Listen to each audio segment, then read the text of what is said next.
Hi, everybody, and welcome to Manga Palate, the show where I, Pistacia Luna, here with my co-host. Manga stuff, Isaiah. Yeah, watch, read, or play a thing and talk about it. And I picked a fucking movie because I'm excited. Because damn it, I want to talk about this movie. I haven't seen it in like 7 years, and I want to see it again. What movie is it? Gremlins. No, Oh, Gremlins is the first movie. Gremlins too. Sorry, I gotta be specific. Correct. Gremlins 2, colon, the new batch, Yeah, specifically. But yeah, no, because Gremlins usually just means first one. I feel like well, I never watched the first one, but I assume it's the same thing. Yes and no. It's a little more serious. It's just slightly. Not much more serious, but Like like someone dies or something. it's people die. Okay, People die in this movie too, but like the way people die in the first movie is it's kind of like legitimately scary versus the way people die in this one is really goofy. it's all goofy. It's super goofy. That's why I wanted to watch this movie again. So all right, Gremlins 2, the new batch came out on June 15th, 1990. It barely made back its budget really. It had a budget of 41.5 million and it made 50 million box office. The director, Joe Dante, did not want to come back for the movie. Thing is, he made Gremlins 1, right? hmm And he had a whole lot of fucking problems with the machines. The puppets were like so much work, and the guy who was doing with just I don't know. I guess he just didn't really have all that much experience, and that was in 1984. Yeah, that movie fucking killed it. That movie had a shitty budget of like 11, 12 million and made 212. Like it blew the fuck up. Everyone loves that first Gremlins movie. And then yeah, Joe Dante did want to come back, and but by the time he actually came back, fucking WB was like, please, we need a good movie. Come on, Joe Dante. Gremlins blew up. You could do it. And he's like, all right, but I want to do like completely crazy shit. And they're like, go ahead. Who cares? And they got a writer who was like, I got an idea. What if we move it to like New York and raise the stakes? And they're like, yeah, all right, fuck it. Sounds like a cool idea. And yeah, man, Gremlins is fucking nuts. Gremlins is fucking the main characters from the first movie come back. Phoebe Cates and Zach Galligan. Zach being Billy and Phoebe being his girlfriend Kate. And also, for some fucking reason, Dick Miller and Jackie Joseph come back as the Futtermans. In the first movie, it looks like the Futtermans die because a gremlin runs a fucking steamroller through their house and like pins them against the wall. And it's like I'm pretty sure they're dead. And then they're just here. Okay, I guess they survived and they're fine. This is what I mean by They don't like talk about it. the first movie's kind of fucked. There's a guy who like sticks his hand in a mailbox, right? Well, like the priest is trying to mail something and there's a gremlin in the mailbox. So like the gremlin like throws the mail out. hmm So then this other guy comes over, is like, "Oh, hey, father, just sending some letters." I think it's like Christmas because like Gremlins is technically a Christmas movie. I think. Anyway, the other guy's like, "Oh, father's just trying to mail something." He puts his hand in the mailbox. He goes, like, "Ah, ah!" And his like arm gets pulled into the mailbox and just like cuts away while he's screaming. And I'm like, "Oh, it tore off his arm. Like it killed him." That's what I mean by like the first movie, kind of spooky, like actually kind of like trying to be pretty scary. Whereas on the other hand, this movie goes fucking off the wall bonkers. And I guess it's because Joe Dante was like, "If I'm gonna come back, we're gonna have fun." We're gonna have fun, damn it. So yeah, he talked about wanting to make it less dark than the original and like be very like satirical and meta, and it really is at a lot of points. So yeah, I think this is maybe one of the at the beginning. Here's the thing that I did. I don't. I know you said it was kind of hard to find for you, right? Yeah. How'd you end up watching it anyway? I use like the Fire Stick we have. Oh, on Amazon. Yeah, it's basically like Showbox or those programs. Yeah. That's for movie stuff. Okay. Yeah, I listened I watched the movie and then I watched it again with the audio commentary from Joe Dante because that's how in I am on Gremlins too. And it literally opens with the fucking Looney Tunes bit, right? Yeah. And he goes like, "Don't, yeah, we got WB to be willing to do this because we were like supposed to hit it out of the park." And I feel like we made this movie, and it would be impossible to make this movie again because this is the most ridiculous movie, big budget movie ever. And I'm like, it's kind of fair if someone gives you money and goes, do it," and then he makes this fucking thing. It does feel like he was fucking with WB, honestly. They gave him 40 million, and there were so many gremlins. Yeah, I gave him 4 million. There's so many Oh gremlins. my He this time he worked with Rick Baker, who's like really well known for making fucking practical effects and all kinds of shit. god. Hmm. He's the guy who did American Werewolf in London, and he's won like awards for his makeup and shit. So yeah, he got like somebody way better than last time. I don't remember who it was the first time around, but I remember that they were like, yeah, the puppets were fucking terrible. Like Joe Dante was like, I hated working with the puppets. I fucking.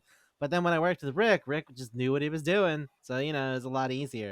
And I'm like, yeah, no wonder you made like vampire fucking gremlin and Phantom of the Opera gremlin and like and Spider gremlin. You just went nuts. So I mean, I feel like a lot of people know Gremlins. Are you familiar with Gremlins? No. Really? I know this is a game. That's about it. You know that Gremlins has a game. Yeah. That's fascinating to me that you knew about the game less so than the movie. Well, Yeah. okay. So like the concept of the gremlin is a thing. Like it's like a thing that people talk about in olden times. Like if you look at fucking posters from like World War II, they have like shit with like little men fucking around with a technician. Because this is a thing that people used to talk about. Like it's supposed to be like a creature that likes to mess with machines. That's kind of the thing. Okay. It's just the thing. So like people in World War II and World War I would then just kind of joke about it. Like when shit went wrong on the plane, they were like, I guess it was fucking gremlins, you know? So that That's a weird thing to to joke about. not take Yeah, seriously yeah, yeah. while you're dying through the Look, plane. man, it's Fuck World War II. gremlins. Everybody's dying. It's miserable. You need to have something to laugh about because God knows when you go into the piles of bodies, it's not a pretty sight. You gotta laugh Sure. about Okay. something. Good God, is it The terrible? plane's messing up. I might die. Yeah, I hate fucking gremlins. gremlins. So yeah. Anyway, so yeah, they're supposed to be called Mogwai, but they're like when they become their monster form, they become gremlins. And there's three rules, and they talk about it in the movie, and they even have assholes at the controls who are like, "What about this though? No, but like, what about this?" It's like, "Shut the fuck up." It's like, "No, but like, come on." You gotta tell me there's a logic to this. It's like, shut up! It's a ghost. It's a magic monster thing. Shut the fuck I up. like the part where they say it could be midnight anywhere in the world. Yeah, yeah. He's like, what if he gets on a plane, right? And then like he eats on the plane at like 11 EST, but then he moves over an hour, so now it's technically midnight. Like, how does that work? And that you know what happens? He gets fucking eaten. He gets fucking eaten by a goblin. Cause shut up.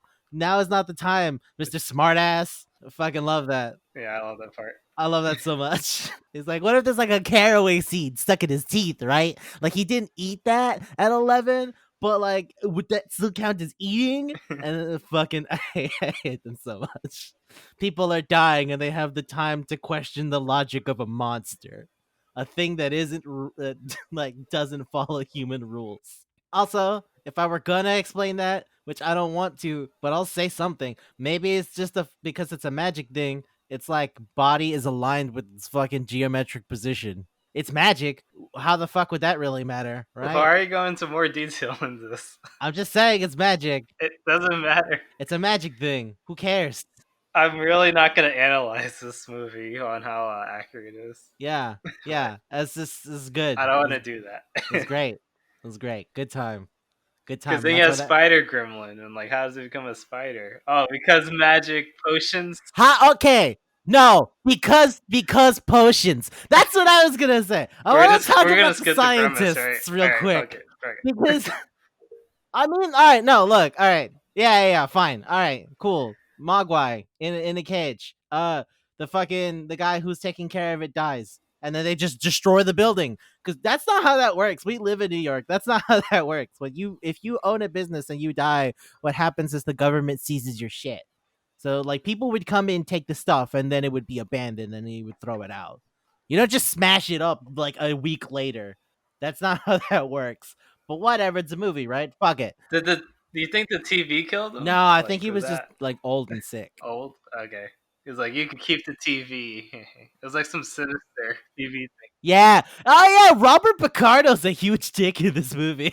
They're like, keep it. Or when the other part when like he's gonna get sent to meet the Gremlins, and he's like there with fucking Billy, and he's like, wait, do you want me to go? He's like, yeah, you're security, right? This is your job. And he goes like, but not without an expert. And then he fucking looks at Billy. He's like, let's go, dude. Come on. I was like, fine.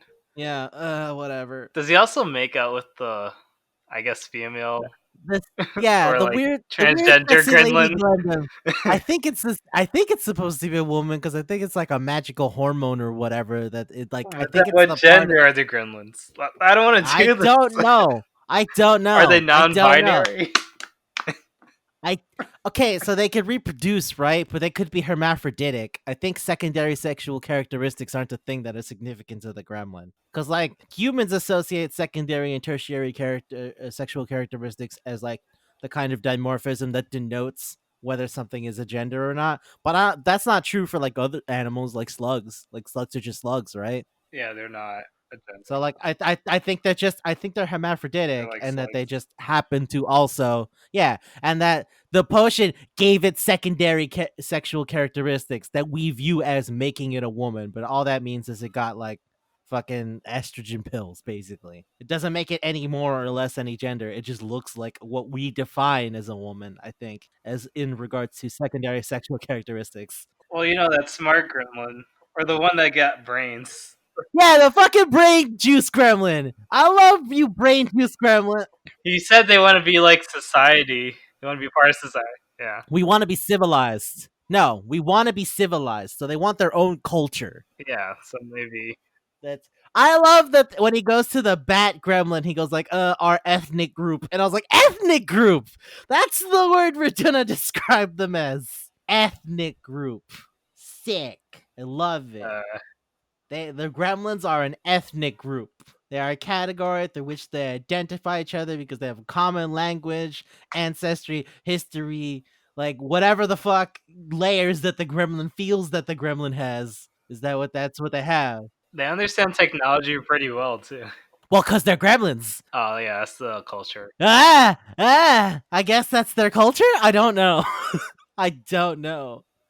We're It's we're great. analyzing it, so maybe we should try I to mean, figure it I out. think we're just, I think we're just fucking around, honestly, because I don't know. Can you assume? I don't know what's going on, I man. assume they're born out of like a creature, like a lab experiment or something. But there's like, no, I think they're just ghosts. I think they're like magic monster things. Because like in the first movie, the old Chinese guy just has it in a box. It's still Gizmo. He just has him in a box, and he's like, oh, it's a Mogwai. They just they're a thing. Why is that one nice? No, they're all. I think what I think it is that they're usually okay. No, there's one that was stupid No, no, no, no. or kept laughing like he can't breathe. His name is Daffy. I don't remember. You're probably right. I can tell you that they have names because they don't say the names in the show in the movie. They have names in the credits.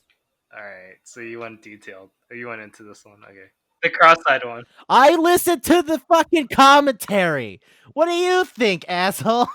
Who spends the time to look for the fucking director's commentary on Gremlins 2? Nobody but me. Like, how many people that watched it know that? Oh yeah, it's Daphne. Like casually. Yeah, like nobody, because they never say his fucking name. They don't, because it doesn't matter, but I wanted to know, so I know All now. right, so cross-eyed one is Daphne. What are the other names while we're on this subject? Correct. Well, there. All right. Well, there's George, which is the one that goes like, "Hey," because he's supposed to sound like Edward G. Robinson, and I learned that because of the commentary. And then there's Lenny, the one with the buck teeth, right? Uh huh. And then the bad guy is Mohawk, the leader of the group, if you will. The brain. His name is Did he Mohawk. turn to brain? No, no, no, no, no. The Mohawk was Or was that Batman? yeah, it's the thing. It's the bat gremlin. I don't know. I don't know what to call it. Bat gremlin? Bat gremlin? Does that work? Turns to a gargoyle. So yeah, It turns into a gargoyle in the end. Yeah, it'll come I back. think actually, I think Mohawk is the one that becomes Spider because it has the big frills with the shit going on top of it. But yeah, because that's the one that fucking Gizmo goes out of his way to brutally murder. It's like fuck you, Yeah, fuck you so hard. yeah, with his All right, paperclip bow, and then he lights it on fire. wait, hold on. We still have completely moved away from the premise. I know, but this movie's insane like that. So All right, now hold on. So right. Mogwai exists. Mogwai are a thing. They're in the first movie. They're here again. Why? Mogwai are a thing. Old guy dies. Building gets destroyed. Mogwai runs out. It gets Gizmo gets captured by the fucking scientist guys. Scientist guys are like, oh, sick, Okay, all new right. thing to experiment Small on. tangent. Are they twins? Or Yeah. like are they? Yes, they are twins. But they're not like lab like clones. No, I know, because you're like cloning, and then there's two, right? Like maybe that. No, they're actually just actor twins. They're very famous actor twins, and they have different names in the movie. So I assume they are also twins in the context of the movie. Okay. All right. Back to the Because he like, premise. yeah, right. So fucking scientist guys capture Mogwai. Billy is working at big company with, and his girlfriend came with him, and they moved to the big city. Mhm. Cool, fine. I, all right. Here's the thing I want to say about the company. So it's called Clamp, right? It's named after the guy, right? Yeah. The logo is the most oppressive shit I have ever seen. The world being It is cleansed. literally the man's name crushing the earth. Yeah. As if to say, I own you now. And that is terrifying. And I can't tell if he's supposed to be Ted Turner or Donald Trump, or maybe both. Maybe both. Because there's like references to Ted Turner and Donald Trump. And like fucking Joe Dante never says anything about that. Joe Dante instead goes like, he did a real good job. Because he's like weirdly likable. We never wanted him to sound like an asshole. We wanted Robert Picardo to do that. Instead, we wanted him to seem more like he just doesn't care. And I think that's fair. I think that's a fair assessment of the role. Yeah, it did a good job of Where that. it's just like, wow, hey guys, what's going on? Like his secretary got murdered, and he's like, we need to get rid of these things. But Well, he kills the gremlin by shoving it through the fucking paper shredder, and then Billy comes in and he's like, oh my god, Mr. Clamp, are you okay? He's like, yeah, I just hate using these things myself, you know? And I was like, what the fuck? doesn't care about his secretary that much. Yeah, he's very chill about having to murder a monster and having seen a dead body. Yeah. So, yeah, he works at the company Clamp, and it's like a smart building with like 80,000 things in it. And they have like a TV network and a whole bunch of shit. This is fine. Why are they? That's why I'm like Ted Turner. Because, like, All right, no, that's say going what? off topic. But I was like, why? We can talk about that later. They don't need that much stuff in the building. That's all I'm saying. But we'll talk about it. I think it's just supposed to be like one of those super centers, you Oh, know? like Skyview Mall.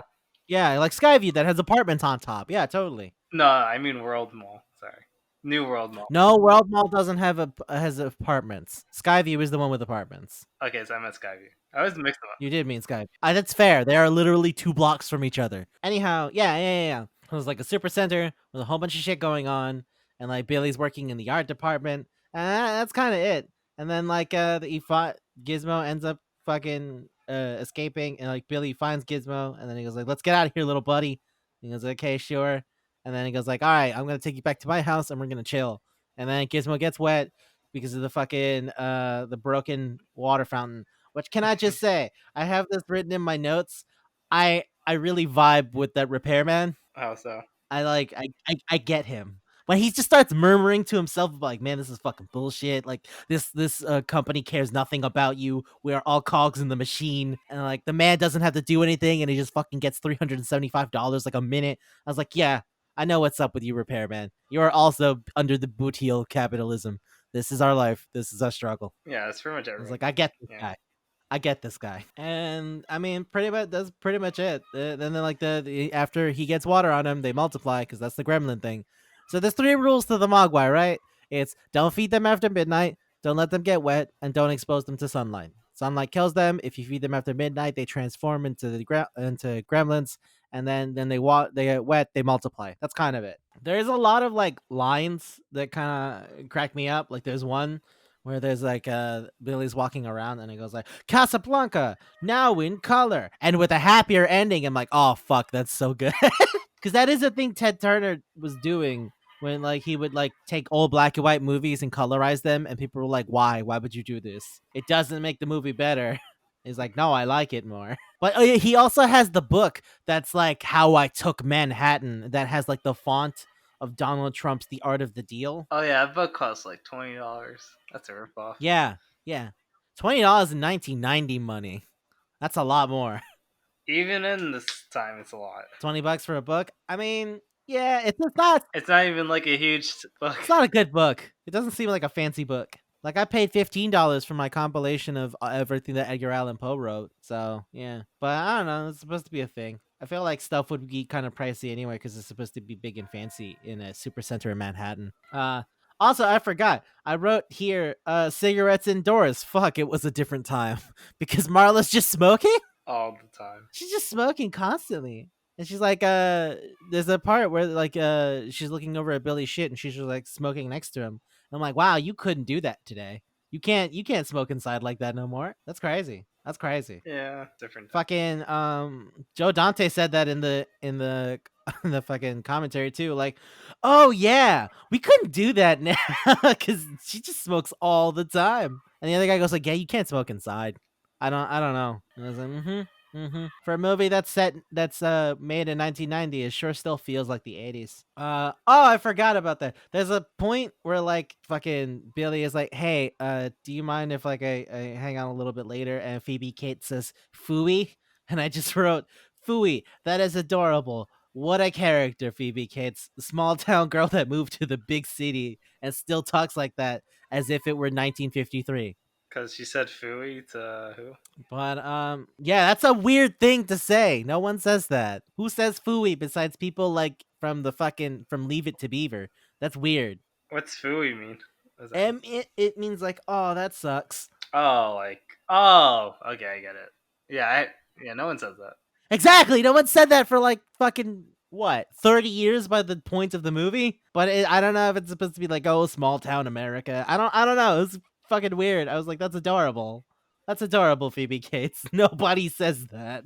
It's It sounds like but yeah. like Betty from the Black and White thing. Yeah. Okay, yeah. So then the Futtermans come in and then it's like, oh hey. Man, okay, so when they do talk about the fact that they didn't die, because he says the wife, Mrs. Futterman literally goes like, yeah, he's been pretty shaken up since, they drove the steamroller through our house. And it's like, that's all right. All right, cool. And Mr. Futterman is still slightly xenophobic when he's like, there's fucking Russians driving cars. Ah. Can you believe how many Russians are in taxis? Yeah, can you believe how many Russians are driving I'm like- taxis? I was like, Mr. Futterman, you need to relax. I don't think you can make that joke anymore.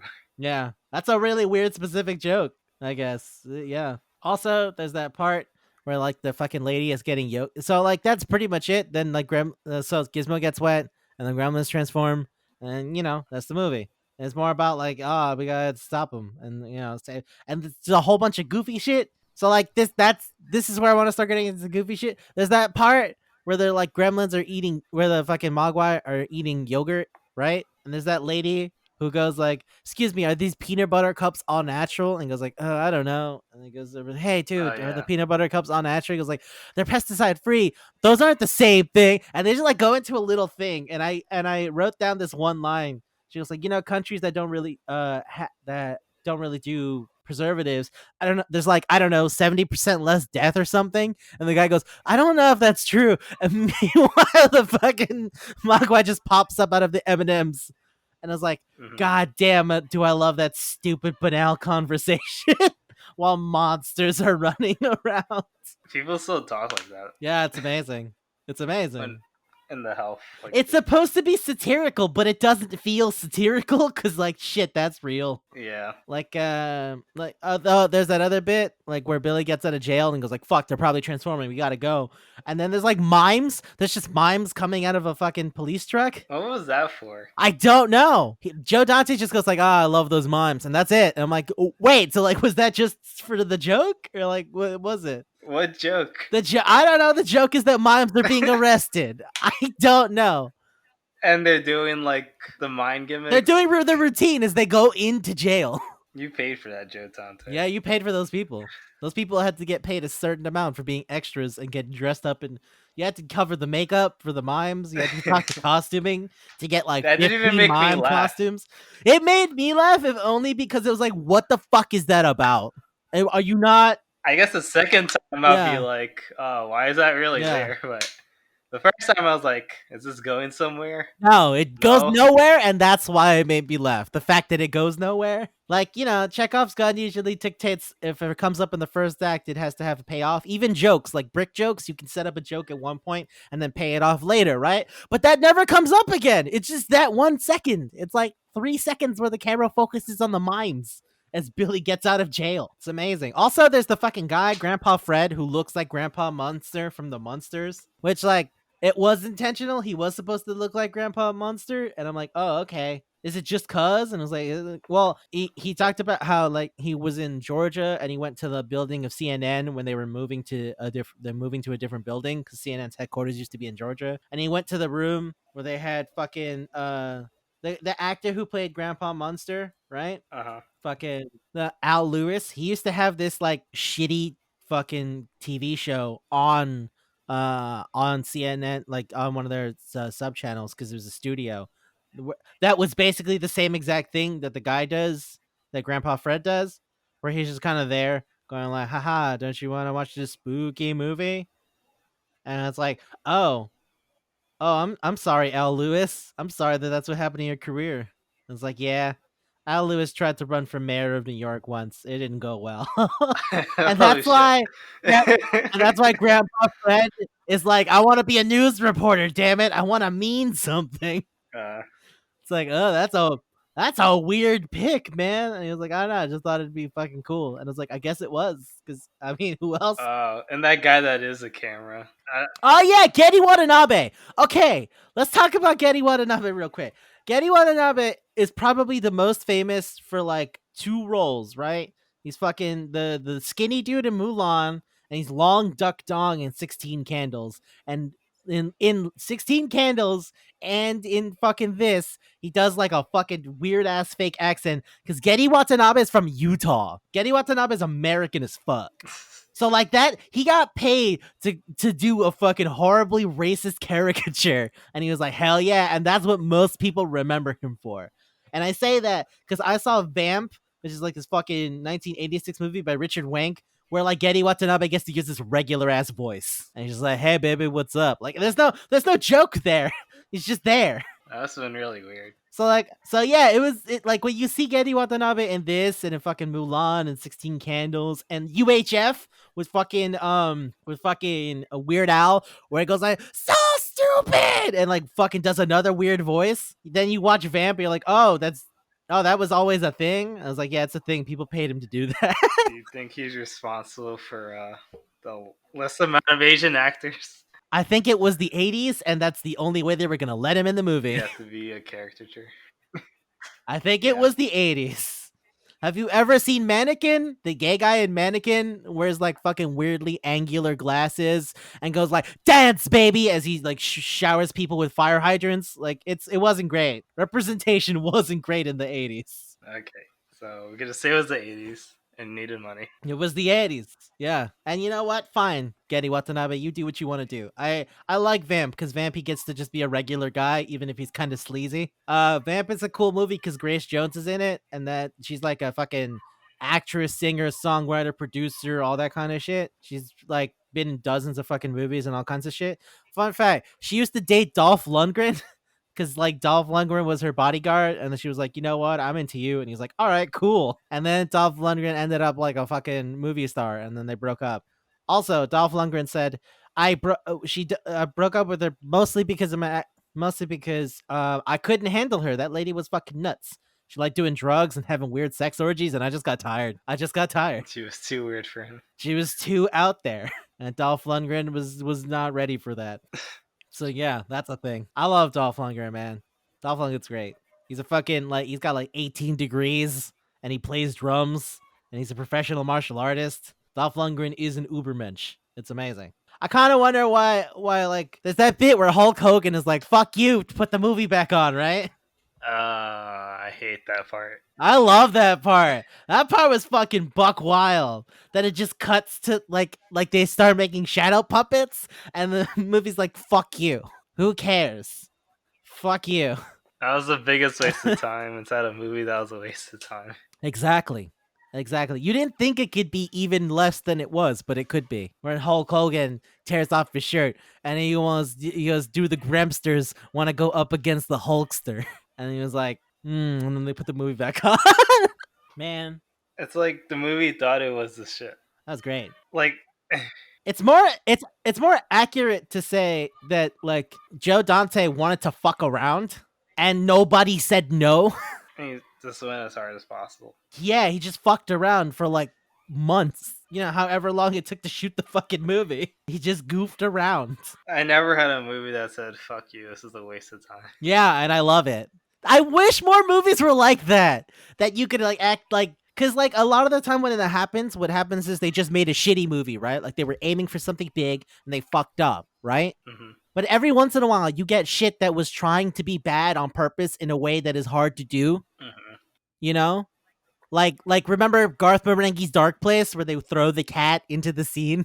Like it's really hard to execute that kind of shit like perfectly because usually when it happens, it's such like a lightning in the bottle. Oh, we just happened to fuck up that bad at that one moment, you know? Talking about lightning. It's like The Room. Yeah. Speaking of lightning gremlin. But the room was trying to be. The room. No, Was that's what I mean. It's trying to be good Yeah.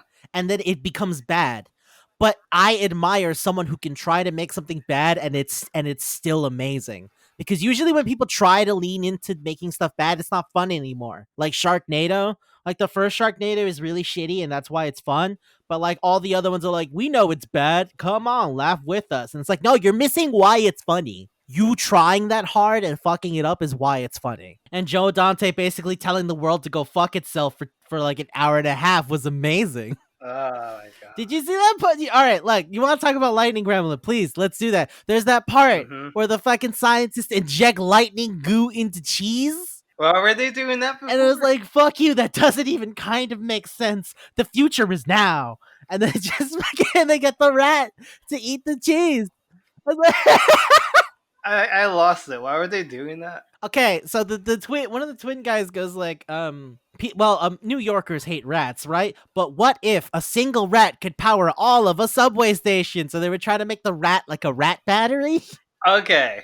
That doesn't make sense. No, it doesn't. That right? Even that doesn't make sense. New Yorkers hate rats, but they're gonna love rats because they're gonna power a subway station. Yeah, it's like rat batteries. It's like you like, oh, the noble rat. But what I think is better about that isn't that it's like, isn't just that that's stupid. It's how they do it. There's that they inject lightning goo. Like just they have a syringe Inside that has like a cheese. bottle. The syringe, the fucking part where you fill fill it up. It's like a little label on it that's just a picture of a lightning bolt. That's it. There's no label for like the chemicals, the compounds, like the shit you actually see at doctors' offices and stuff. There's just like a sticker, like a fucking It's Looney just Tune pure ass lightning sticker. goo. Yeah, it's lightning goo, whatever that means. And then you just watch as he takes a piece of cheese and injects the lightning goo into the cheese. And then he goes like, all right. And he gives it to the rat. And the rat takes a bite. And Christopher Lee touches the rat. And he goes like, ah, fuck. And I was like, and he goes like, if only we can maybe make them easy to touch. And the twin guys are like, right. I'm like, fuck you. That's what you do in your spare. Who pays you to do this? Where do you get your funding? There's a lot of layers. Where do you get your funding? Because like somebody has to give them Warner the money. Brothers. No, not the movie. Fucking Christopher Lee, the scientist. Oh, Clamp. You know he doesn't give a shit. No, he doesn't. He rents the room out to them. That's what he says later. Oh yeah. When fucking when Billy goes like no, what was it? Fucking Robert Picardo goes like yeah, why don't you ask him why he knows about these things? And then Clamp goes like, yeah, why do you know about these things, Bill? And he goes like, oh, I found them in the fucking genetics lab. And he goes like, oh, I told you that those guys were gonna be bad fucking tenants. I actually have the line here, I think. Let me see. I got so many notes that are like fucking quotes. All right, yeah. We could have had 3 shrinks and a plastic surgeon, but no. So like it was a spot. It was just a room. They just had room there and they rented it out to scientist Christopher Lee. All right. So where is he getting the money for this fucking crazy batshit stuff from? The government, Because probably. like actual scientists, yeah, like actual scientists, they need grants, they need like backers, they do experiments based on like companies going, hey, we want this to be tested so that way we can say on our product, oh, it turns out chocolate's good for you, and shit like that. So they'll pay you money to do tests. And like when you get government grants, Yeah. when like the government's like, hey, so like, is the government paying for them to fucking get lightning goo? Is my question. Oh man, I guess so. It was the 80s. Yeah, probably. Then wait, when did they say we should blow up the moon? that was the 50s. All right, so That was like 30 years before they were that. still making dumb decisions, though. We're still making dumb I decisions. mean, Ronald Reagan was president. Yeah, Ronald Reagan was president. Trickle down economics. That was So supposed to maybe work. Ronald Reagan wanted lightning Uh, goo for the future. maybe Ronald Reagan wanted lightning go. Maybe Ronald Reagan wanted a potion that makes that like fucking changes your secondary sexual dimorphism. I don't know. That's the thing they did. Is that the accurate term to call it? It's what they did. It's what it does. Since it doesn't make the gremlin a woman, it doesn't really change anything about them, does it? It just gives them secondary characteristics. I feel like the chests are larger. Yeah. No, that's the secondary sexual characteristics, like the shape of your shoulders and shit like that. The primary sexual characteristics are like what make you reproduce, and secondary is like physical things that you see. Somewhere out there, someone So like likes gremlins like that. someone was there to someone some you know what somewhere out there someone jerked off to Lady Gremlin. I believe that. That sounds very likely to me. But yeah, I'm like, I wonder who is bankrolling fucking Christopher Lee's thing. Also, the name of his place was fucking crazy, and I love it. It's Splice of Life Designer Jeans, and I was like, fuck you. Fuck you that you put that on the door of the science lab that is next to the donut shop, I guess. That's a pretty good name, though. Yeah. There's no argument. I love the idea of somebody coming in. They go like, oh, designer jeans. This time I will get the vegetable goo to turn my son into a carrot boy, like happens to that one gremlin. I don't know what the fuck that's about, man. I don't know what the fuck that's about. They kept saying carrots too. Yeah. A lot. Sometimes the gremlins say words, and I don't know what to do with that because I thought most of the time they just made noises. But there's like that bit where they're fucking with the lady who's drunk on a cooking show, microwaving with Marge, right? Oh, she was drunk. She's drunk. She's drunk as fuck. I didn't notice that as a kid, but like I didn't pick that rewatching up. this, she has a bottle of sherry, which is like for cooking, but it's liquor. Oh yeah, she kept drinking. But I know she was drunk. Yeah, she just like fills the glass and goes like, some people make sherry. Some people make this with a little bit of sherry. I like to use a lot, and she starts slurring. I was like, oh shit, Marge is drunk. I thought she was just acting for the show. No, like the acting is the words that she says. The slurring and the stumbling is that lady is drunk. And then there's like the giant pot right before she closes the pot, and then it turns out fucking Lenny was in there. She like, no, it wasn't Lenny. It was Daffy. Yeah, Daffy's in there. And then she like takes the bottle of sherry, pours a shit ton, then takes the glass that's like, didn't you just fill that glass? And fills it again. And I'm like, oh, she's totally drunk. That lady is drunk as shit. So like, yeah, I thought she she's was drunk. just bad. Okay. She's drunk because I guess she doesn't care about her job. And then everyone else is like fucking the gremlins start attacking, right? And she like leaves. And there's that part where fucking she's moving past Getty Watanabe and Phoebe Cates, and she's like, she literally says, "Stay here and die," as she runs away. And then the fucking Edward G. Robinson one, George, goes microwave, and I was like, wait, it can read, or did it learn the word from what people were saying? I don't know. I think that sabotage was intentional, though, right? Yeah, So but I mean, whatever, multiply. Yeah, no, it's reproduce, like aphids. It's asexual reproduction. Yeah. But yeah, I don't know. That was nuts. It was just like, oh, that lady's drunk. It said, "Oh, you're putting look what it's doing. It's putting all the utensils. Aren't you gonna stop it?" No, fuck that. No one cares. Look to at that stop thing. it. Fuck that. You want to fight that thing? You can. I don't know, man. I don't have a gun. They do. You're right. Once I had a gun, I lost my shit. Yeah. That guy that just pulled out a fucking gun. It's like, what? That gremlin just pulled out a fucking submachine gun. It just had a submachine gun. Yeah. And he like goes, ha ha, bang, bang, as like Billy's avoiding getting shot. And then Lightning Gremlin kills Christopher Lee. I think that was the height of dark comedy. Haha, bang bang. I don't know. This is fucking weird. It's a weird movie. Also, I love That's you're mildly describing it because there's weird. yeah. You know the There's JoJo really list. good jokes. There's really good jokes that are like fucking for nothing. So like there's that part where like they're VB Cates is before they go into microwaving with Marge that they're walking by. There's a sign that goes the archery channel and like you hear oh and like fucking the door opens and a guy dressed as Robin Hood just snaps a bow and goes like as he walks away. I was like, oh, that guy had a whole thing going on. Meanwhile, the gremlins are just destroying shit in the other room nearby. Also, yeah, the gremlin kills the secretary. We said that before. But can we talk about how it jumps her? I forgot. It put a mousetrap in her sandwich. Oh yeah, It puts a mousetrap in her sandwich. and then she bites it. She turns to start taking notes. And then the gremlin goes like, haha, tasty. And then fucking puts a mousetrap in her sandwich. And then and she's talking to Mr. Clamp, and she goes like, "I was like, snap!" Ah! And he goes like, "Whoa, what happened?" And he goes outside. I was like, "Oh, did the gremlin then just kill her while she was down there?" All right, because the gremlin's in the chair. It's in the chair wearing her fucking clothes. Might have put on this. Whatever.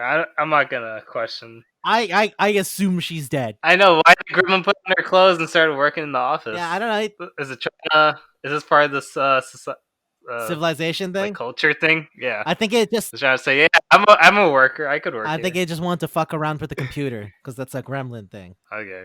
I don't know. But yeah, that's yeah. And then he murders the gremlin and he goes like, I hate using these machines myself. And I was like, you're being very weirdly relaxed for the monster that almost killed you. But whatever. And then Phoebe Cates gets trapped in that elevator and the gremlins are fucking with it. And then the gremlin has the balls to go second floor lingerie as it crashes and kills like what, 30 other gremlins that are under it? How'd she not die from that? I don't know, man. I don't know. Who knows? Dude, how did you feel about Leonard Maltin? Like, I know you don't know who that is, but the fact that he pulled out the Gremlin VHS tape, When was that? like immediately after that, it cuts to like another TV studio because the Gremlins are fucking around, and then like Leonard Maltin is like, "Hey, I'm here with the movie police. It's me, Leonard Maltin." Oh and then he goes yeah, like, yeah. "So here we have the home VHS release of Gremlins." Oh yeah. And yeah. man, it's not gonna like fuck this movie. This movie Yeah, they sucks. did a review. It reminded me of like Red Letter Media, or like the beginning Yeah. of Well, what's the horror movie we reviewed where he did the same exact thing? Grave Encounters. oh, Yeah. Grave Encounters. Grave Encounters. Yeah, we did Grave Encounters too. Leonard Maltin is a real film critic. Like Leonard Maltin is really, really well known for his fucking book, Leonard Maltin's Movie Guide and shit. Oh, so they got an actual film So critic. like he's just there. Yeah, so he just shows up to go like Gremlins sucks, and then the Gremlins murder him. And I have here in my notes. Yeah, fuck you, Leonard Maltin. I guess. The Gremlins care about their first movie. Yeah, the Gremlins were like, "Fuck you! It's a good movie. You don't understand. You have shit taste, Maltin." They could have done a better way of stressing that than killing him, but okay, Gremlins. Remember, smart brain Gremlin goes like, we haven't developed civilization yet. That's why he shoots that other Gremlin Take this other Gremlin and for goes like, example. "Was that?" Yeah, look at this, bang, murder. And he goes like, "Was that civilized? No. Fun? Yes, but not civilized." And I was like, okay. Oh man, also that gremlin is voiced by Tony Randall, which I was like, why is Tony Randall in this fucking movie? I like here's the thing. When I saw this movie as a kid, I was just like, oh, it's a fucking goofy movie. It's a weird movie. As I got older and I started to like watch other things and older things, I was like, oh, okay, I get like a better picture of where it is. But now, with the amount of shit that I know about like film and writing and like the pre-production, all this shit, this movie is way crazier because like you have to think about all the people you have to go through and all the steps you have to go through to do this shit. And plus, the Gremlins To get are Tony Randall, Emmy award-winning actor Tony Randall, to go to Tony Randall, Tony Randall, would you like to voice the smart gremlin? You will get to do a song version of New York, New York later in the movie. Would you like to do that, Tony Randall? And he goes like, yes. Yes, I would. What do you mean? Tony Randall can't have fun? Tony Randall was here for fun. So was Leonard Maltin. He was like, "Yo, I get to get murdered by gremlins. That sounds hype." Oh man. Also, so now we can go back to the Bat Gremlin because this is the fucking thing where like smart gremlin's like, "Oh, we have an ethnic group and yada yada yada," right? And then like he injects the other gremlin with the fucking bat DNA, which I guess I think it was literally a bottle that had like a picture of bat on it because they just do that in this movie. Because the scientists don't need to hide it; they just put stupid stickers on things. Yeah. But anyway, yeah, and the Bat Gremlin flies out and it makes a Batman Yeah. logo. I'm past that. But I Yeah. think my favorite, Haha, Batman logo. yeah, but like, what the fuck? Like- what is that supposed to mean? Oh, it's the Batman? Is that what you mean? It's the Bat Gremlin? It What can am I also supposed go to take away from outside that? It's like nothing. Fuck it. in the Moving daylight. on. Yeah. Well, yeah, because he injects it with what was it, like anti sunblock? What the fuck it was? He called it something really stupid. It doesn't matter. The point is, it could go outside. Yeah, yeah. Smart Gremlin saw it and was like, "Oh, I know what that's about." I was like, "Okay, cool, whatever." But yeah, what I like about that is that Gremlins seem to have like a genetic hatred of Murray Futterman. They hate him so much because the Gremlin went out of its way to attack Dick Miller. There were other people on that street. It didn't want other people. It wanted the blood of Dick Miller for like no reason. Like Dick Miller's just standing there and goes like, "Oh shit, it's a gremlin.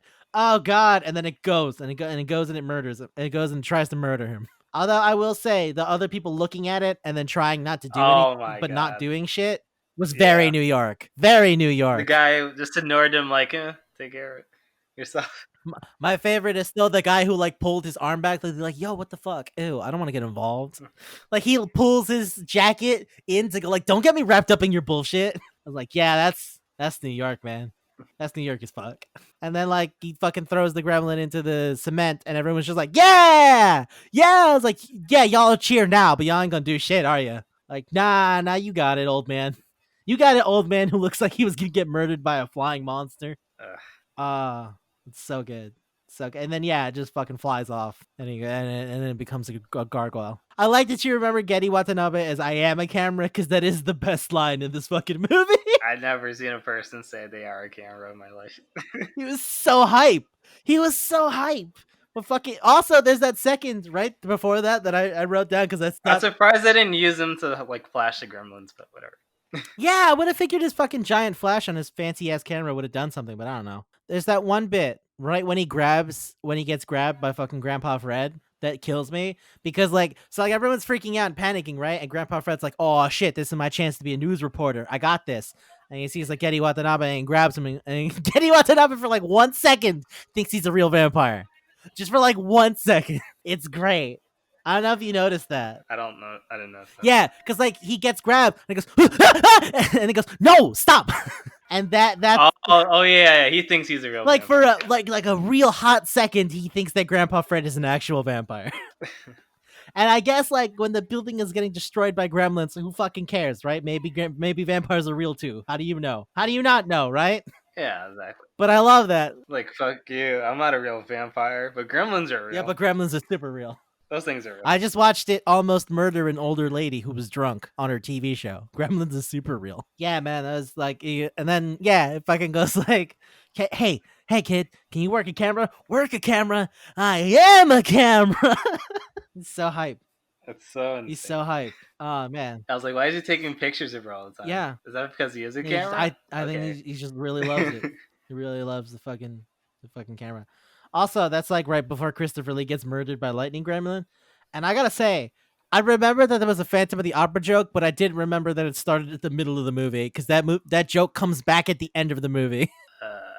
A gremlin gets at. I hate that's the way to kill all the gremlins. Oh, light, just light. Get the lightning gremlin to fuck up. Yeah. Fuck him up, lightning gremlin.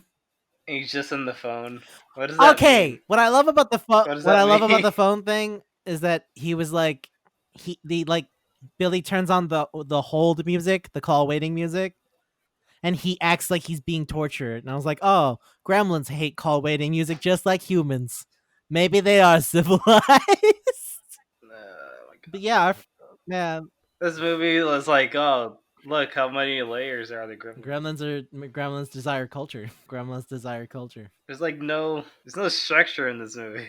It's just go, No, it's just fucking just go. nuts. It's just go. It's just Every go. transition's like, oh, look what this Gremlin's doing. Yeah. Meanwhile, blank. Let's Meanwhile, go back to blank. this other insane Meanwhile, Gremlin. blank. Yeah. Yeah. Let's talk about a part that's not a Gremlin. All right, let's No. talk about the date. No. No, I want to talk about the gremlin, one more gremlin for 1 second, just because I Okay. forgot that "Angel of Death" by Slayer is in this movie. Oh yeah, there was a good rock song. In there. Yeah, Spider Gremlin, as it's transforming, it hits the guitar solo from "Angel of Death." And I was like, "Fuck, I love that song." I forgot that song was in this movie. As like the gremlin's transforming. It was just a fucking sick guitar solo by fucking Jeff Hanneman of Slayer. But yeah, all right, about the date. Yeah. All right, here's what I want to say about the date. I understand theme restaurants, right? Theme restaurants are a thing, Mm-hmm. right? Like Bubblegum Shrimp gives you trivia about Forrest Gump movies. There's like other places that are like, oh, we're pirate themed, we're medieval themed, right? Canada themed. Yep. What does that mean? The chocolate mousse was in the shape of a moose. That's very Canadian. I don't know what to say to that. Also, I think what I wrote here was like, damn, lady is unnecessarily sexually aggressive. Please stop. It's only because the guy complimented him on his picture. Yeah. And then he forgets what he did. And then he says, no, I want that. Whatever. She doesn't forget. She just wants to make herself seem good. And she like supers into the boss because he said, oh, good job. Like, you work here. No, he just said you work here, right? And that was enough for her. That was enough for her. I'm pretty sure she's just into the power. So like when she was into Billy, it was because like, oh, maybe he'll come up to be like the next big guy, right? Because she says that like, oh, when art and business go together, real amazing things happen. That's when she puts her foot in his dick and goes like, I'm gonna go. So like, yeah, it's mostly for the power thing. Like Clamp likes Billy, and then Marla just goes, hell yeah, I'm in, because I wanna ride to the top. Also, when she was describing the Canadian place, she goes like, man, they scaled the fish right in front of you, and I was like, that doesn't sound appetizing at all. I don't want to watch somebody clean a fish. I kind of do. I don't know. That doesn't make me hungrier. If it's like a video about, I want to see how they do it. Yeah, I don't think it'll make me want to do it. Because it's like because it's like you're sitting down to eat, and then you just watch the guy clean the fish first, like in front of you, and I'm like, I don't see the point in that. It's not like it's fucking stupid hibachi tricks where the guy just flips and fireballs, It's just regular stuff. If it's like a YouTube video about like, here's how to clean a fish, then yeah, that's more like informative. I don't get the idea of paying extra. You don't think it'll be like, oh look, this place is very informative. No, because in this case it's about ambiance. When you go to places like that, they charge you they charge a little bit more than usual because they have to maintain all their gimmicks. So it's like, do I want to pay extra to watch a guy clean a fish? Is my question, and I really don't. I asked myself that question, and I looked in the mirror, and I was like, hey, Pasticia Luna, would you pay more to watch a man clean a fish? And I was like, I don't think I would. And I learned a lot about myself. Would you pay more to have a guy flip a hamburger in front of you? No, I wouldn't. Just a hamburger? No. Now a hibachi, on the other hand, where they like fucking make onion towers and light it on fire. That's showmanship. I would kind of pay to see a guy flip a hamburger. Just flip? I mean, I don't know, man. If you go to McDonald's, you see that sometimes. No, I didn't put him in the microwave. So I said sometimes. I didn't say all the time. There's like an assembly line. Those guys are doing shit sometimes. I've watched them make the egg for an egg McMuffin once. I was like, oh, I thought you pulled that out of a thing. I was like, no, that's the scrambled eggs. The scrambled eggs we pull out of a thing. The egg McMuffin, we have like a little donut disc that we crack the egg into. And I was like, oh, that's a shocker to me. Because, you grow up going like, oh, they have a giant bag of McNuggets that they defrost. But sometimes they put in effort. I guess you have to do it sometimes so you get those people to come back. Yeah. Like, oh, this is a good ass McDonald's. Speaking of people who come back, okay. So Dick Miller sees Mr. Clamp come out of like a fucking tube in the middle of the street and goes, I'm not crazy. I have to kill those gremlins now. Like he wants revenge for what they did to his house, I guess. Right? Because like, yeah, or get past his trauma. He's gonna confront his trauma by fighting the I don't know what it is. I just thought it was really cool that like he goes like, I wasn't crazy, as he like fucking hugs his wife and like pets her face delicately. By the way, his wife is played by Jackie Joseph, and like Jackie Joseph and Dick Miller were both in the 1960s version of Little Shop of Horrors, where Jackie Joseph was the lead and Dick Miller was just like a guy. So I wonder if they ever like talked about that and we're like, oh shit, it's been a while. I don't know. Probably. I feel like that'd be interesting. They're probably But yeah. friends. So anyway, he fucking like pets her face and he goes like, I'm not crazy. I have to get in there. And he's like trying to shove past the firefighter. Yeah. It's like I gotta fight those fucking monsters. And no one believes him. That's alright. Well, I mean, honestly, if you just hear it, you wouldn't, right? It's only when Grandpa Fred and Getty Watanabe start like fucking filming the interview with the spraying gremlin that like people are like, oh, okay, this is a thing. This is like a thing. But you have no reason not to believe him. I mean, if it's just a one random old dude and he goes like, "There's monsters," I know there's monsters. It's kind of far fetched, especially because they closed out the building. But then they ask him right? to do like, oh, no water. They'll multiply and stuff. Yeah, it's like don't water, and that's yeah. And you'll start to be like, oh, okay, maybe that guy was kind of onto something. It took the Grandpa Fred having an interview with the brain gremlin for people outside to go like, well, shit, something's going on. Something's real going on. It's crazy. Man. I do love the interview bit though, where it's like, creatures, is that accurate? And then the other gremlins are like in the bar going nuts, and I feel like they were going, yo, that's our boy! That's our boy! He's on the TV! Like, I don't know why they were so excited to see him. It really did feel like they were like, somebody's gonna make it. Yo, Brain Gremlin's gonna make it, homie. It was weird. Maybe humans will think we're cool. Yeah. After we murdered Also, them. they laughed when he murdered that other gremlin. They laughed. They lost their shit. That's as I was like, oh, all of them think it's fun. Airball loves it. So, yeah, that's good. It's like, fucking, what else? What else was it? Oh, there's that part where Phoebe Cates tells the story about sex pervert Lincoln, and then like fucking, Oh yeah, fucking, don't say fucking Lincoln. Billy. Yeah, Billy's like, let's, honey, now's not the time. And I was like, oh, okay. Oh, wow, there's a whole unresolved issue there. Oh, jeez. He's like, yeah, don't say Lincoln. Something terrible happened to me near Lincoln's birthday. I was 6 or 7. I was going through a peanut butter and jelly phase. He had a beard and a hat, and he looked like a Lincoln, and he wore this trench coat. He was like, come here, honey, I don't think that this is the time. And Mr. Futterman's just like, is there a sex pervert Lincoln in our hometown? Is that a thing we should be worried about? I don't know. Oh man. Also, Gizmo. Okay, so you know how Gizmo likes Rambo, right? Yeah, because he wears the headband. Also, I would like chuck Gizmo out the building. I don't think it's cute at all. I would slam it down from. Oh really? I think he's adorable. He's like a Furby. I hate Furbies. I hate Furbies. Oh well, then that's a different thing, isn't it? It's because we had. If the Furby makes you uncomfortable, then I fully understand that. Up. But you could never like turn it off. So it just walk on its own. I'm sorry, do you have like a trauma story about Furbies? Yes, I have a trauma story about Furbies. I'm sorry. I didn't realize that's where we were going today. Fucking Phoebe Cates' character has Lincoln, you have Furbies. It never turns off. Alright. It just randomly starts walking. Okay, there's a switch. It's supposed to turn off, but it didn't. I understand. It has those I'm sorry that you were eyes traumatized in your childhood. Yes, it does. So when you try to go to bed, that's the gimmick. It just turns that's the thing. On. Now you sound like Phoebe Cates. I didn't have like a sexual thing with like, Furbies. Okay, sure. You're like, no, you don't get it. I'm like, dude, it's okay. It's fine. It's bad. I'm glad. Like, all right, anyways, all right. Yeah, fine. All right. Cool. Furby bad. I understand. Jesus. What the fuck was I gonna say now? I don't remember. You're talking about. Oh yeah. Tony Randall. No, it was about that. It was segueing into the other thing where like Tony Randall does New York, and the Gremlins are singing along. And I like that Dick Miller goes, hey, these guys aren't half bad because Tony Randall can sing New York. All right. Also, there's that bit where the lady gremlin, all the gremlins make like the fucking multi-face panel of like the lady gremlin, right? And then she pops out. Fucking Joe Dante told in the thing talked about how he stole that from a movie called Dames. Like that's an exact shot for shot bit from the movie Dames. All right. And I was like, that is a weird thing to pick in this fucking like movie, but at this point, why stop, right? Is he trying to say like, oh, look how interesting or like creative I am? No, I think it's just he liked that scene and he was like, fuck it, why not? So it's basically just a montage of everything he's he like, likes. That's blatantly stolen. Yeah, I was like, that's blatantly stolen from Dames. I guess that is blatant. Yeah, he did. He did.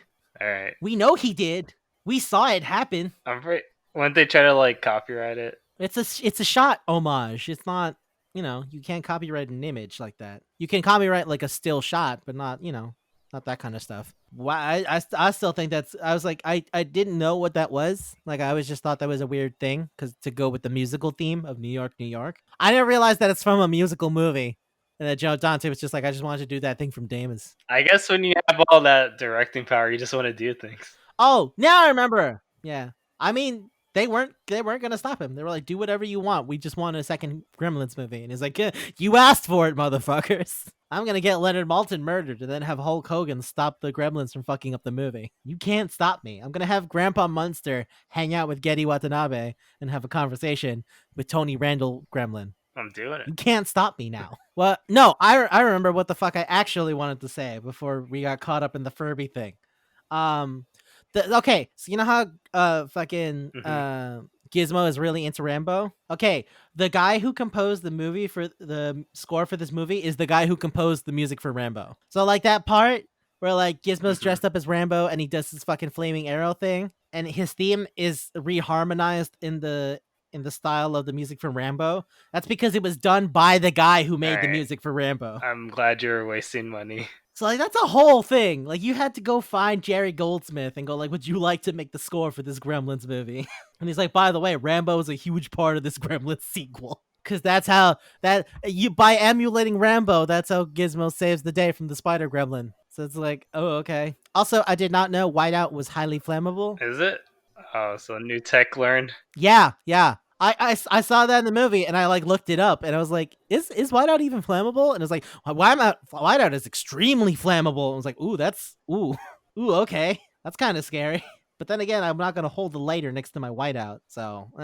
But yeah, so like that's a thing. He also MacGyvered besides Ramboing by sniping the spider gremlin. Yeah, and then like at the end, it's just like a whole bunch of montage of different gremlin things that are like fucking nothing. Like there's that bit where the gremlin flashes a lady, and there's the other bit where the gremlin does the other half of the Phantom of the Opera joke. Like the first part of Phantom of the Opera joke is that gets acid in his face, and then he puts on the Phantom of the Opera mask. But then at the end, the same Phantom of the Opera gremlin is just playing an organ for some reason, and another gremlin is in a wedding dress, and it walks up behind him and it takes off his mask, and he goes, "No!" Like it does the Phantom of the Opera thing for no reason whatsoever.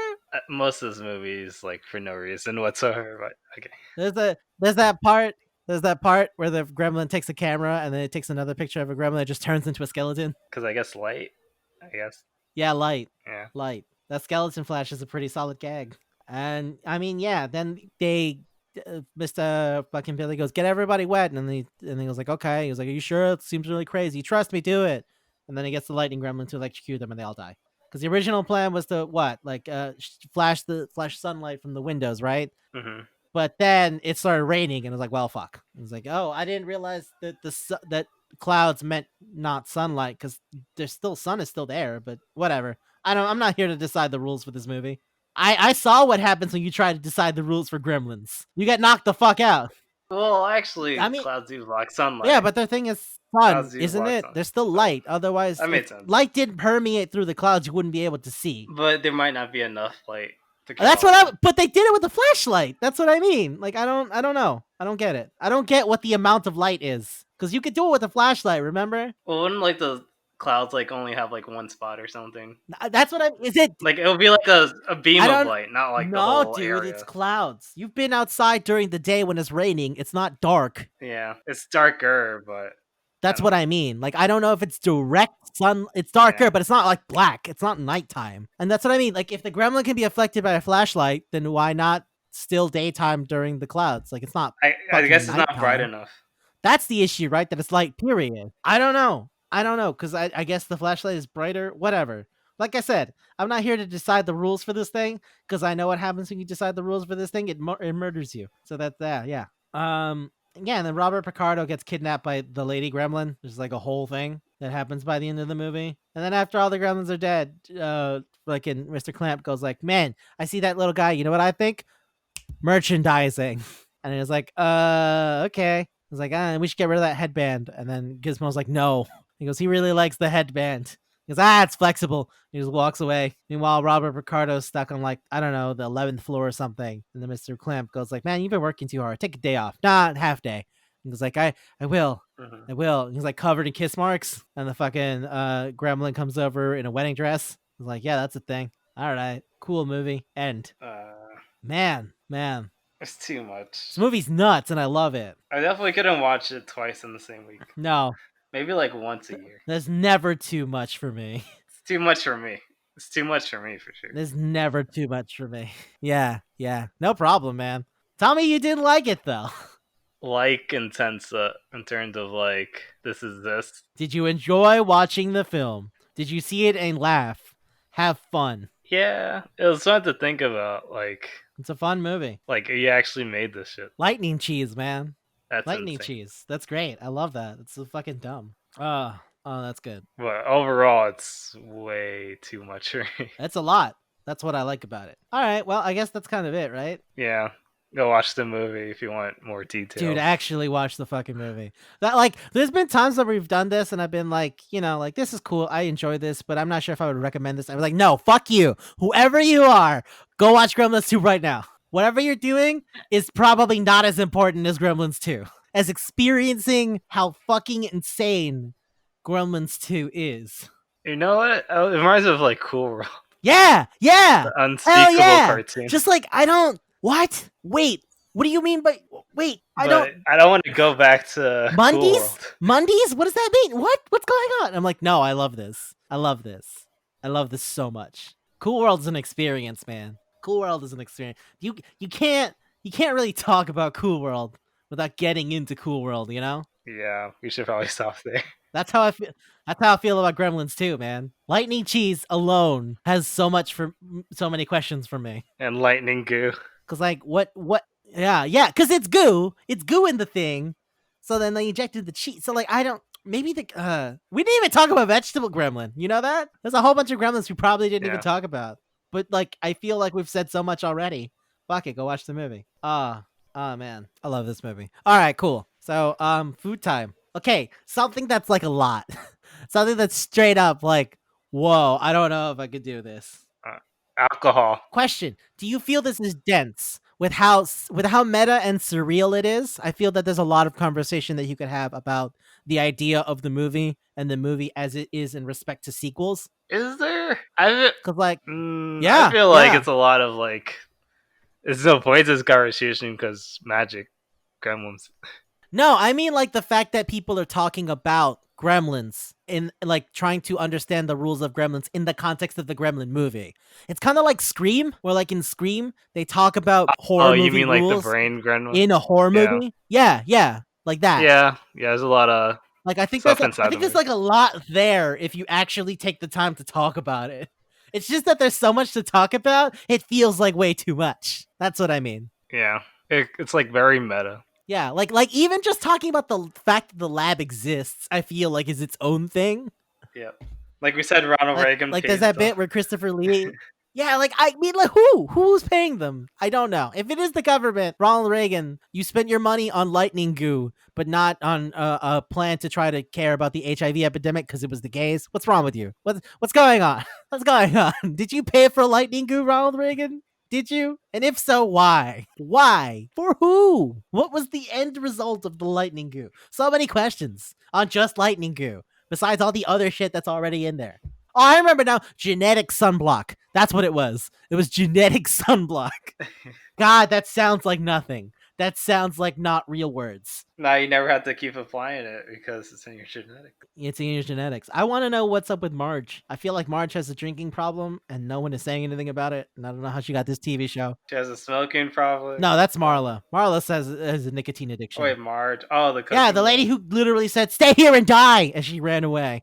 I feel like Marge has a drinking problem and no one is talking about it. Well, maybe they're like the plumber. Oh, they've all been beaten down by the heel of capitalism. Maybe. Yeah. That's what I mean, man. There's like a lot there. So yeah. Yeah, it's very meta. Yeah. It's very how do you say it? Like real world events, like real world. Yeah. Inside the really batshit insane movie. It's got some poignancy. There's depths in there.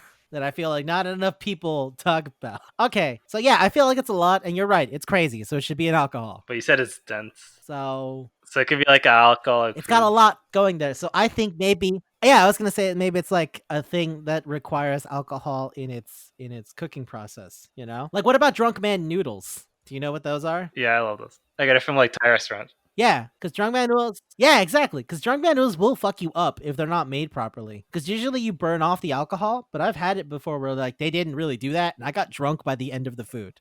That explains a lot. All right. Anyways, I was thinking about this time when I ate it, and I was like, oh, I feel kind of. Anyways, Yeah. No, I mean that could be a thing. yeah, I feel like drunk man noodles is good because it's got like soy sauce, oyster sauce, fish, garlic, spice. seafood, chili, all this shit, and also spice, and also will fuck you up. And we just said the movie's kind of actiony. I would say the Rambo scene's pretty actiony. Yeah, dude, that Rambo scene is wild. He like goes through a training montage that has jokes in it. Like he tries to lift up the barbell and he does it, but then he falls through the floor anyway. Those cartoon jokes are. Man, They feel so weird. dude, there's so many cartoon sound effects. There's so many cartoon Yeah. sound effects. Like when the I think it was Mohawk, when Mohawk grabs Gizmo and he's turned evil, right? He's turned into his gremlin form. He like taps him and goes like boink, boink, boink as it fucking drags him away. Holy shit. That's so crazy. I guess that's the Warner Brothers. Yeah, that's the Warner Brothers. That's why they were able to get a Looney Tunes cartoon at the beginning. Fuck. Or when he's throwing the eggs at Marge, he goes like woo, woo as it hits the pan. It goes like splat. Like it's fucking crazy. The movie's nuts. Yeah. What about Drunk Man Noodles? Yeah, I like those. All right. And it has some meat in it too. Yeah, it's got meat the in there. density. It's got a lot of shit in there, man. Shrimp, meat. It's got a lot. Yeah. All right. Drunk Man Noodles it is. We did it. Cool. Gremlins 2. That's a thing we talked about now. Oh boy. No, we just gotta do Cool World. Oh I'm god. joking. I don't want to do that. No, I not. don't Let's wanna not Cool do that so soon. Let's do that eventually, but not now. Not Maybe now. like a year. Yeah, maybe later. like maybe in 2021 if we're still alive, if we haven't been killed by some sort of horrible disaster, we go like, you know what? The world survived. Now it's time for you to find out about Cool World. Okay. This is what we grew up on. Everybody shut the fuck up. Actually, no. If I shut the fuck up, it's time for the news. I didn't grow up on that. I saw that when I was like 17 on Netflix because Netflix at the beginning had random bullshit on it. I had Gremlins too, or Cool. It had, Cool World. I grew up on Gremlins too. I didn't grow up on Cool World. I didn't see Cool World until I was like 17 because I had Netflix back when it just started doing the digital shit, and then they just had random shit because they got random licenses, so you could check out really cool obscure stuff. But like they don't do that as much anymore because it costs more to license. They spend more money on bigger things. All right. Well, talking about streaming services. Oh, okay. Tangent. Into the news. That's pushing it too far.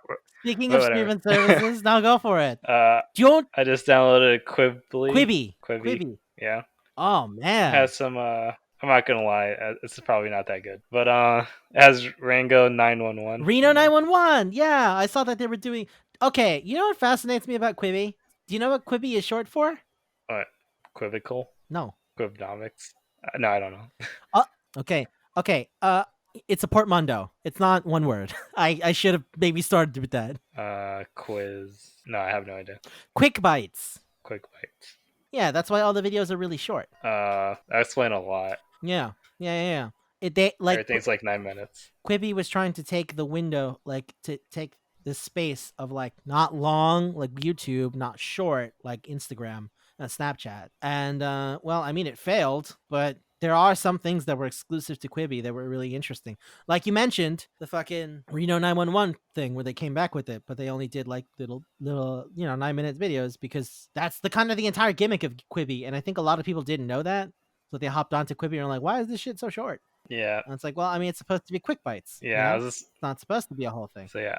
I got into it because I saw this one show. What was it called? The Most Dangerous Game, something like that. That's a movie I'm familiar with. Dangerous Game. Well, they have the series on Quibi, or like one season so far. It had a pretty interesting plot. It was about a guy who really needs money because he has like some brain cancer or brain tumor that's untreatable. So it is actually just the movie The Most Dangerous Game. Oh, I guess so. Okay. And yeah, he has to. All right, so the most dangerous game is a guy who takes a bunch of money and then ends up getting hunted by sport Yeah, exactly. by a bunch of rich people. We're like, this is why we offer you so much money. Oh, now I want to see the movie then. All right, fuck it. I thought it was the original idea. Shit. Wait, but I've mentioned it before. I think you did. I talked about it because it's been remade like 7 times, and I talked about how it got remade. Yeah, and I did see it when I was looking it up. Yeah, I had one where I think I was talking about how Ice Cube was in one. Oh, Yeah, I guess I gotta go back to it. But yeah, dude. it was pretty fun. Also, they did a remake of the Most Dangerous Game. Yeah, I guess so. Oh, And on Quibi. on Quibi of all places. That's not where I would have expected it. Wow. Okay. All right. That's interesting. Did it turn out? Wait, we're gonna watch it. Well, there's probably no twist if you already know I'll it. check it out. I don't know if Like- it's different. Because like Okay. a bunch of different versions of the movie have like changed to the ending or changed other reasons. Like that one you said he has brain cancer, right? He has a brain tumor. Yeah. Yeah, and I guess he needs the money for the operation, right? hmm Yeah, but like in the fucking I think in the first one, the one from like 1932, which is like how old this fucking idea is. It's based on a short story that's like from 1924, but the movie is the one I'm thinking of. With like fucking Leslie Banks and Fay Ray, who was in King Kong. Yeah, so like the 1932 version I remember was like a guy got told a guy goes to a place and he goes like yeah, where we got obsessed with hunting until we discovered the most dangerous game. And it's like, huh? And then it goes, and then it's like people, and he goes like, all right, so you ready to join the hunt? And he's like, no. And he goes, so then we must hunt you. Oh. And like, yeah, and then the No, movie oh, starts. that's dumb.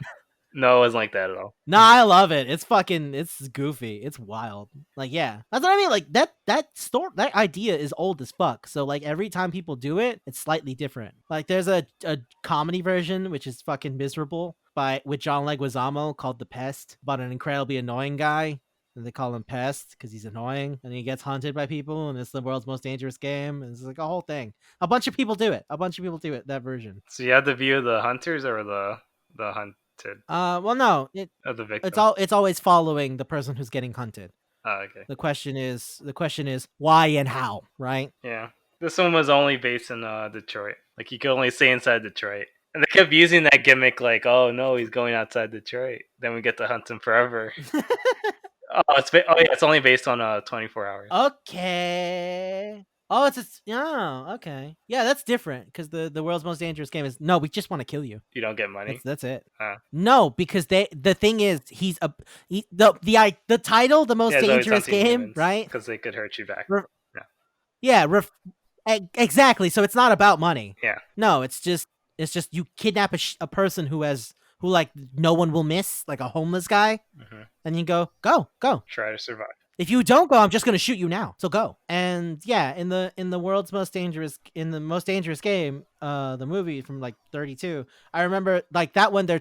He traps him on an island in the Caribbean. So it's like you can't escape. So it's kill or be killed. There's no other option. They learn how to like kill them or whatever. I mean, I won't tell you. It's a different movie. I might watch them because I like the idea. Yeah. There's so many. It's like a death game. There's so many. It's a really cool idea.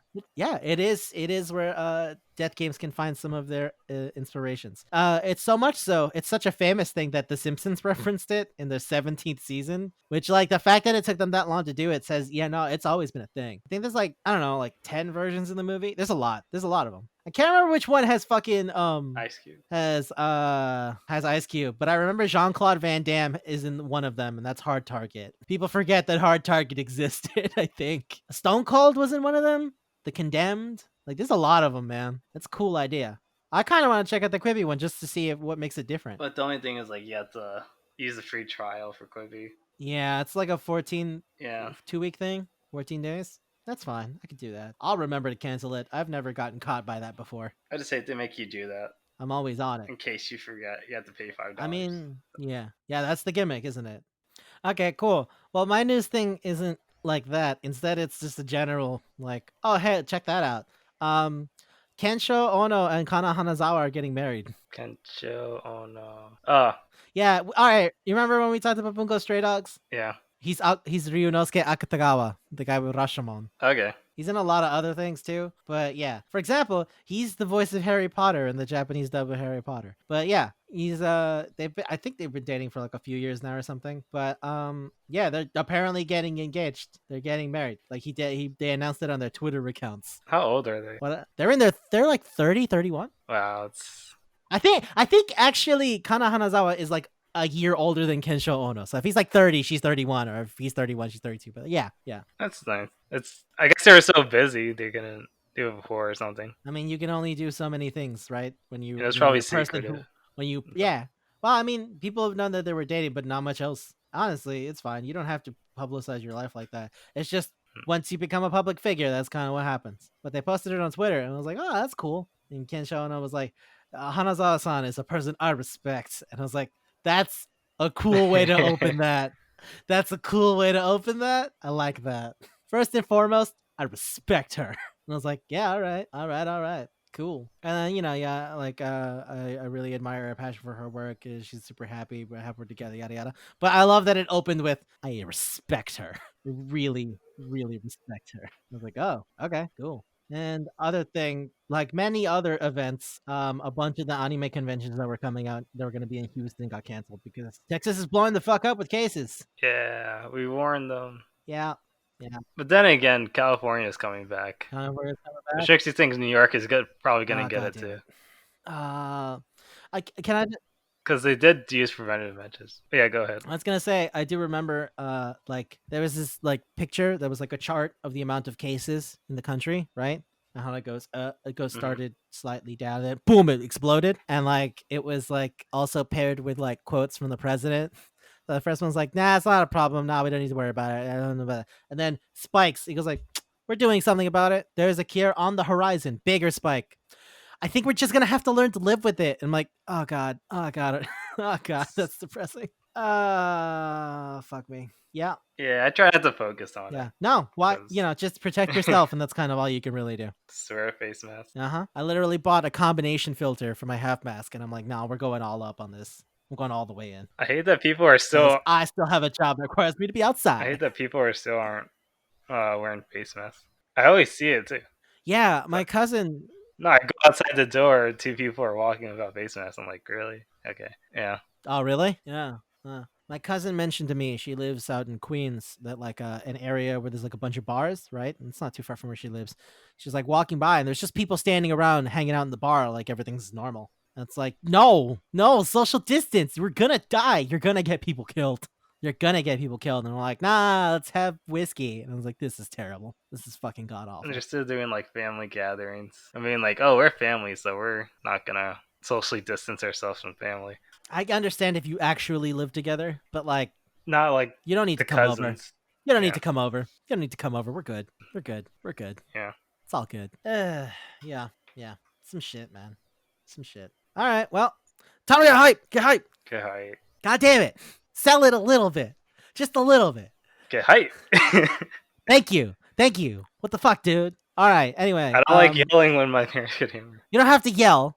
You can just sound a little more excited. Well, that's how I sound a little more excited. You can't sound different with the same tone. Wow. Okay. You know what? You know Whatever. I me. should expect this from now. Yeah, I should have expected that. I'm stupid. Whatever. Anyway, all right. So do you want to go first or should I?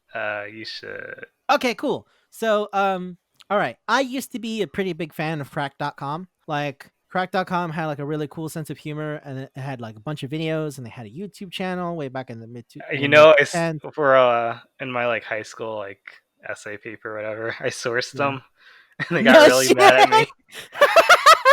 Well, yeah, you need actual sources, not a fucking comedy article. But I mean, that's fair. It's not like they make up shit. It just, all right, whatever. What was I gonna say? Yeah, I was a pretty big fan. Not now, not so much because they lost a bunch of the staff that I was really into. Right? They lost all Mhm. the like people who helped the company become what it was. Like the editor in chief, Jack O'Brien, used to do videos. Michael Swain was a writer. Soren Bowie, fucking hold on a second, and like Daniel O'Brien, just a bunch of people. Katie Cameron, like So here's the thing: a lot of them got let off. A lot of them got let off. Like Crack got bought out a few years ago. Their YouTube channel like completely stopped putting out videos. Like they finished putting out the videos that they had made, and that was it. It was done. And yeah, like a bunch of those people left, and they ended up having to get new jobs. And I followed some of them here and there because they've done stuff that I've been into. And that's the thing I wanted to talk about is so Michael Swaim is one of the writers, right? And like the other guys went to like other writing jobs. Like Soren works on American Dad now. Daniel O'Brien just won an Emmy because he was a writer on Last Week in Night, which is like pretty fucking cool. But Michael Swaim didn't really do all that because he said in one of the episodes of this thing that he was like in a really depressed place and he had a drinking problem and he had a bunch of shit to work out. So after working it all out, he started this thing that I think is really cool. So obviously we like podcasts. Yeah? Yeah. Yeah. He started a podcast network, basically, which is a thing, you know? Ah, Like it's a collective of people who make different podcasts and they all work together. And it's a bunch of different people who used to work on Cracked. okay. Like Abe Epperson and fucking Did you listen to them? Did you listen to them?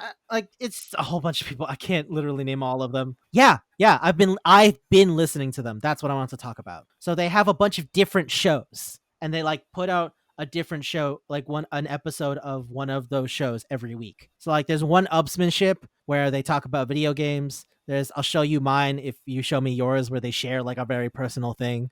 There's Director Piece Theater, where two of the guys who directed a bunch of the stuff for Cracked talk about a movie and a way that they that even if it's not like an actually really amazing movie, that there's this one element of it that should be appreciated. There was Rough Stuff, where people talk about like fucking really embarrassing, cringy stories. Like that's the entire gimmick is that you try to talk about the cringiest short story that you have.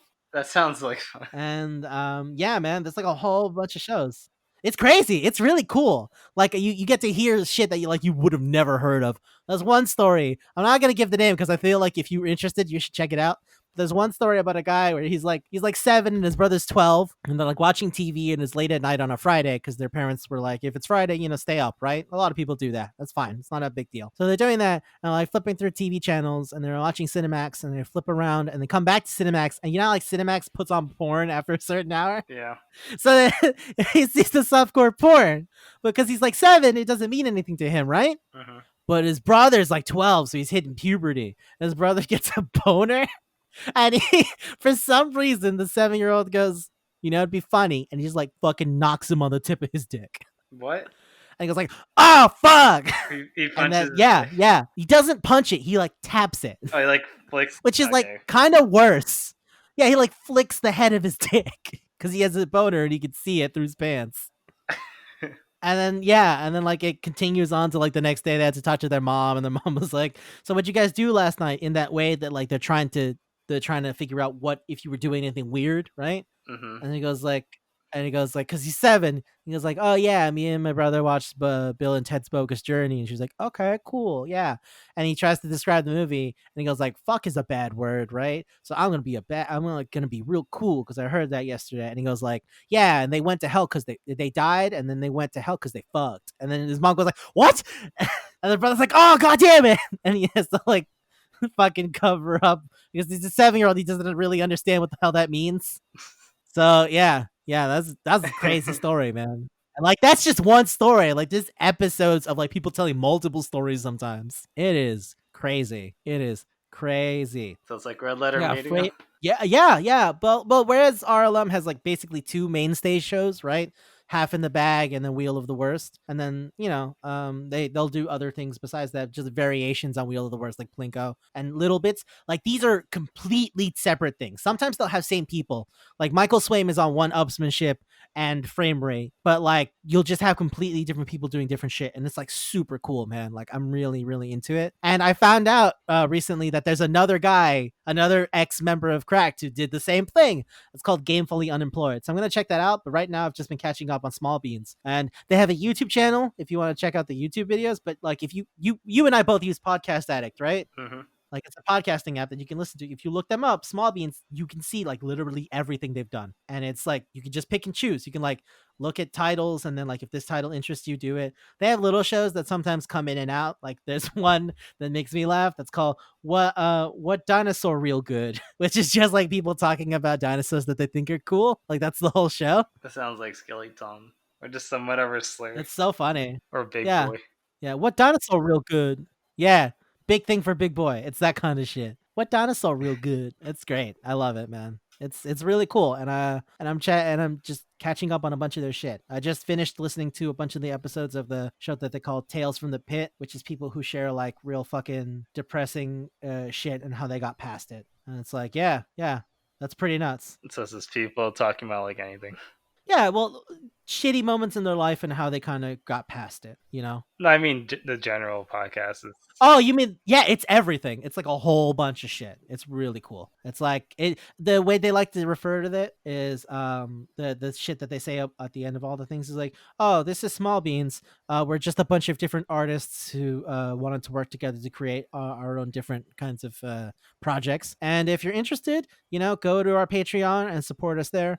We'll be doing shows on these days once a week and yada yada." And it's like that's cool. And now I want to check out Gamefully Employed, which is like a thing that Robert Brockway did when he left Cracked, because all those guys got fired, so they had to find something to do. Daniel ended up working for TV, so did Soren. But everybody's got to find their own thing, and I'm really interested in this idea because this seems pretty cool.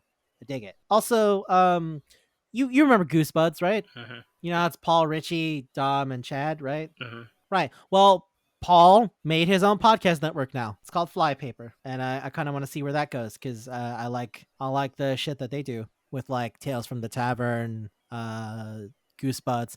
Dom started a new podcast called Blank Tapes, which is basically like Red Letter Media, where you just take a blank videotape and go fuck it, let's watch it. But like they'll get like commercials and shit because it's really weird. So yeah, I'm interested to see where this stuff goes. As you would assume by the nature of this, I like podcasts. So yeah, and I like movies and shit. So this is all interesting to me. Kind of want to check out One Upsmanship, but I feel I should finish catching up on one of the other shows first. Seems like a lot to get into though. Yeah, but it's just listening. So like you do other shit while you listen to it. It's an audio show. You're not watching anything. Yeah. Uh, So what are you hype about? what am I hype about? What am I hype about? I mean, I guess Death Stranding's coming to PC. Is it? It's kind of cool. I didn't know that. Huh. I thought it was I gonna be. think it's already out. Oh, Kind of want because I was gonna say I thought it to, was so I gonna might be an buy it. exclusive, but I guess not. I know. No, Let me. You know what? I want to look it up. it's on Steam right now. Oh, you can pre-purchase it, but it's coming out in 2 days from when we're recording this. Yeah, Oh. it's probably out when this It's goes probably up. out when this goes up. Yeah, that's cool. That's cool. Were you really into Death Stranding? Because you mentioned watching people play it, and you were like, I don't know if I could do it. Yeah, I want to try Yeah, it it's more about. I feel that Death Stranding is especially one of those games that like it's more about the experiencing it yourself because watching it is kind of weird. because I like Snake. I mean, Metal Gear Solid, whatever. I love that every time we've talked about Metal Gear, you always call it Snake. You always call it the name of the guy. You always fucking forget that the franchise is called Metal Gear because you always go like, "Oh yeah, I like Snake. Oh, I've been playing Snake recently." And I'm like, "What? Like the old get?" You're like, "No, I mean Metal Gear." And I'm like, "Oh fuck, okay." I can't. It's just the first thing. you consist you consistently call it Snake, and that's oh fuck, that's so good. Snake is already a game. I don't know what to tell you. But you know what I mean. Yeah. I get it. He's the most iconic character, so this is the one you think of first. Even the memes are always about like Snake, Snake, Snake. Yeah, I get it. Fuck, it's still funny to hear you say it though. Yeah, I don't know if it is like Metal Gear though, because I hear it's more about traversal than it is about like stealth and encountering other people. It's like building the world up again. Yeah, but you gotta avoid the. I want to know what the monsters are about. Right, and you have pea grenades and stuff. Yeah, I heard about that. Yeah. All right, cool. So you want to play Death Stranding? Is that what you mean? And also, I've been playing All right, cool, man. Metal Gear. Yeah, you're playing MGS too, right? I just got up to Raiden. Yeah. How's that going for you so far? Oh, you just started playing Raiden? Yeah. So you're on the big shell. All right. So now Yeah. you're in the game. And also, Revolver Ocelot. It's the dumbest thing. I didn't think it was. It got dumber. It got dumber. Oh, my friend, you haven't played MGS4. You don't know how dumb it gets. He has the arm of Liquid. You don't know. Whatever. You don't know. Okay. No, you have to experience it because when you play MGS4 after playing like fucking 1 and 2 and then 3 goes back to the 60s and you're like, oh, who's this weird guy who goes meow every time he shows up? It's like, oh, that's Revolver Ocelot? Oh, fuck. Then no. Then him like, Oh, brother, that's like a whole thing. It's a whole thing, man. Damn, damn. Oh boy. All right. So you just got onto the big show. So you haven't seen the people who like are running it, right? No. Oh man, that's gonna be fun when you get to fucking see like Fat Man and Vamp and fucking like yeah, that's gonna be fun. God damn. Also, he's working with the president, but Is it the whatever. president though? Um, I need to finish the game. There you go. There you go. I can't really talk about it until I finish it, I guess. Yeah. Yeah. Oh man. Oh man. So you did see Fortune though, right? Because I remember last time you mentioned you didn't see her, and she's like a mini boss that shows up. I guess that's Fortune. She's a blonde. She has blonde hair, and she like walks, and a bunch of people like shoot at her, and then the bullets just like fly past her. No. Okay, so you just saw Olga from the beginning, right? Yeah. With the tanker, right? Oh man, big shell, big shell, big shell, big time on the big shell, big time that involves the big boy that is the president. All right, cool. MGS2 and Death Stranding. That's dope. Well, I guess that's it, right? Yeah. All right. That's it for this week. That's it for this week. This has been Manga Pal. If you're still listening, you guys get it. Yeah, you guys get it. Yeah, you guys get it. That's why you keep listening. I hope you guys I get hope it. so. I hope so. I mean, we keep getting new subscribers out of nowhere, so somebody's listening. And goodbye.